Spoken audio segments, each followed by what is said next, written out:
اس کی رحمت ہمیں اپنی بارگاہ میں طلب کر رہی ہے۔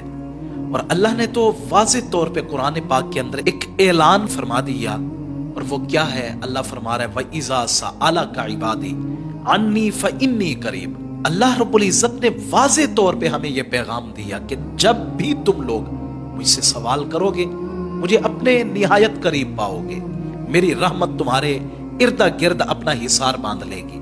کبھی آؤ، آ کے مجھ سے سوال تو کرو، یہ دستے سوال، یہ کشکول پھیلا کے تو دیکھو نا، میرے سامنے التجا کر کے تو دیکھو۔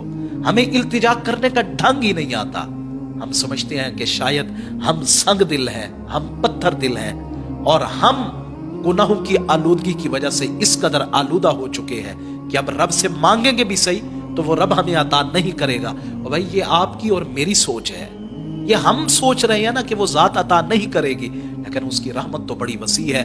ان رحمتی سبقت غضبی، میرے آقا کریم علیہ السلام نے ارشاد فرمایا رب نے کائنات بنانے سے 500 سال کا عرصہ پہلے اپنے عرش پر لکھ چھوڑا تھا کہ میری رحمت میرے غضب پر بھاری ہے۔ جب بھی لوٹ کے آنا چاہو، اپنے گناہوں کی معافی طلب کرنا چاہو، جب بھی اپنے گناہوں سے اپنے آپ کو دور لے جانا چاہو، آ کے مجھ سے مانگ لینا، آ کے مجھ سے التجا کر لینا۔ تمہارا التجا کرنا میں ریگان نہیں جانے دوں گا، تمہارے گناہوں پر میں عفو درگزر کا قلم پہ